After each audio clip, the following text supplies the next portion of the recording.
that brings us to the topic of talking about cost to the patient, cost of the treatment. Okay. The most important thing when you're talking about the cost is, please remember that you have to be genuine and don't feel bad about telling them the cost of the treatment. Okay. This is something that you have to remember through the whole journey of your dentistry at any stage, at any age, because please don't own the patient's problem.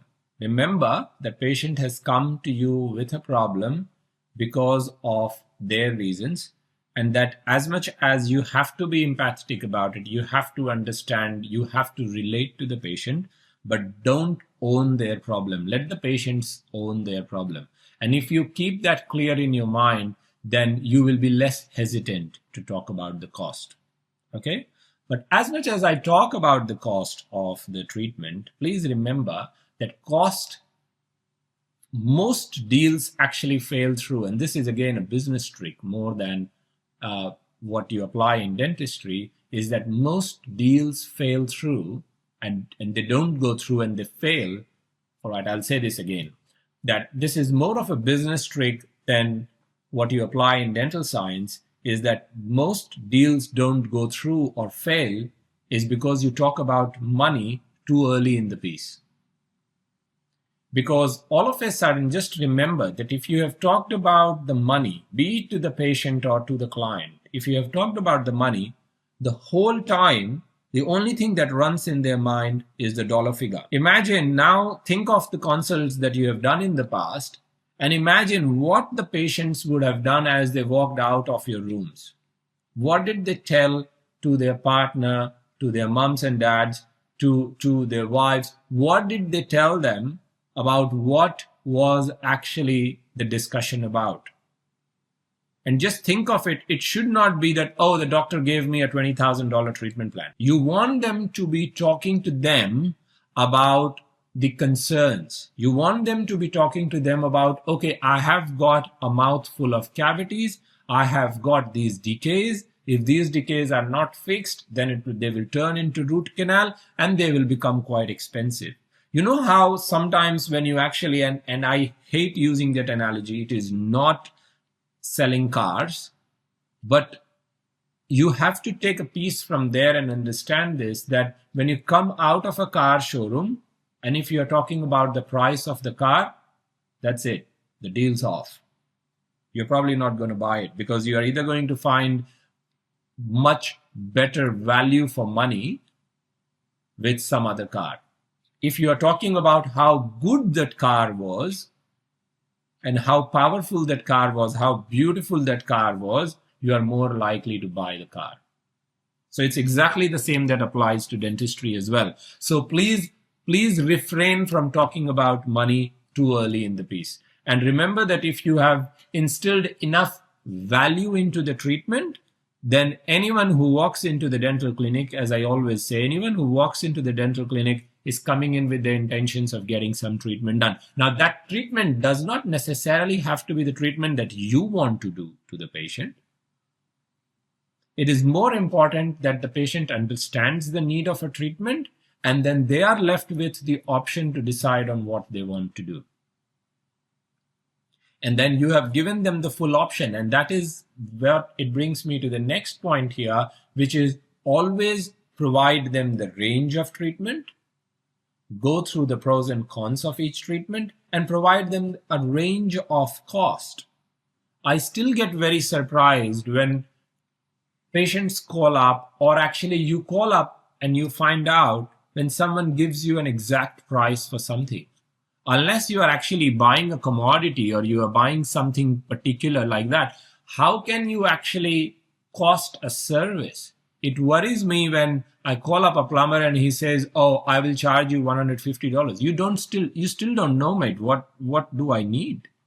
You don't know how big or small a problem is. And most of the times you would see that you will be upset at the end of such meeting because they had told you $150, but when they came and had a look in there, and now they say, oh, it was much more complicated than what I was originally thinking. It is now going to be $300. Yes, you will end up paying that person $300, but now what you have lost is you have lost that confidence And remember, the truth and confidence is the most important thing that you have to rely upon if you are wanting to build that rapport with the person. Okay? So please be very mindful of this, that you are giving the full range, you are giving the pros and cons, and then you are giving the full range of cost to the patients. I will like to touch base when we are talking about cost. I will like to once again, I know we discussed about this a bit earlier, but I will like to talk about, related to cost, 3 very important things. And please remember that.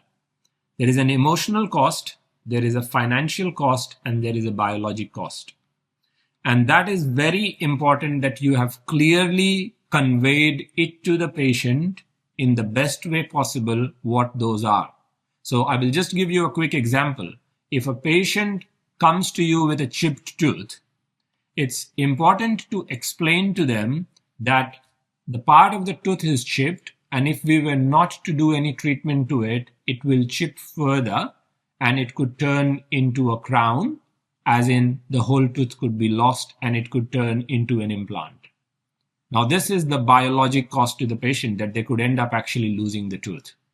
The next thing is you need to understand, and you need to understand it first before you explain it to the patient, that if that was to happen, a simple chip that is a filling, which is a 300, 500, whatever cost you charge for a filling, can turn into a $4, $5, $6, $7,000 dental implant. Okay? And that is the financial cost to the patient. And the third thing, which is very important, which we all almost refrain from saying, but find the best way of saying that to the patient, is the emotional cost. Like as I always say, please gang up with the patient and make them feel comfortable with what they have. And how you actually say that to them is that, look, please remember that the teeth have a nasty habit of playing up at the wrong time of the year. So if this was to play up just before the wedding or just before the Christmas break or an Easter break or anything important in your life, you will be left with this broken, lost tooth and the embarrassment of not having the tooth just before that big event. So now you have addressed the 3 most important costs, which is the biological, emotional, and the financial cost. So please bear that in mind when you're talking about the cost to the patient. Please make sure, while we are on the topic of the cost, that never get the patients to sign a contract. No one likes to sign a contract because contract always makes you feel like you are bound to something and that you cannot come out of it. Please always put it in the words of, you are authorizing the agreement between us, which is, as in, you have said, now you are reconfirming with the patient, and this is the time, if you have not done the agreement well with the patient will bring this up and say, hey, you know what? I would like to know a bit more about it. And this is your chance to go over that again with the patient. But once you have done that, they will have no objections to authorizing that agreement. Whereas we are all in the habit of getting the patients to sign a contract, which they sign, but most of the times they have not understood that. But if you use the words of authorizing the agreement, then that gives you a chance to continue building that rapport and that relationship with the patient. Okay, so please bear that in mind. Moving on to the next point here, guys, we're talking about the brand, which brings us to the point that please remember that your success rate has to be 100%. However, you don't have to treat all the patients. Okay, please, it's very important that you do what you do. You stick to your ground and you do the treatment and the procedures and the consultation a certain way. Now, if it is not in line with what some patients want to get done, then that is absolutely fine. Don't try to attract everyone into your practice, because as much as it builds the flow of the patients, it will make your life very difficult, because as dentists, I can completely relate to it. It is a very stressful job. You are in a medical health profession where your treatment is most of the times considered elective. So it's very important that you are working in a stress-free environment and you are treating the patients who have clearly understood your way of treatment, and and are actually in agreement to what you are proposing. Is please understand this. That's very important to know. Is don't try to fit in when you can stand out.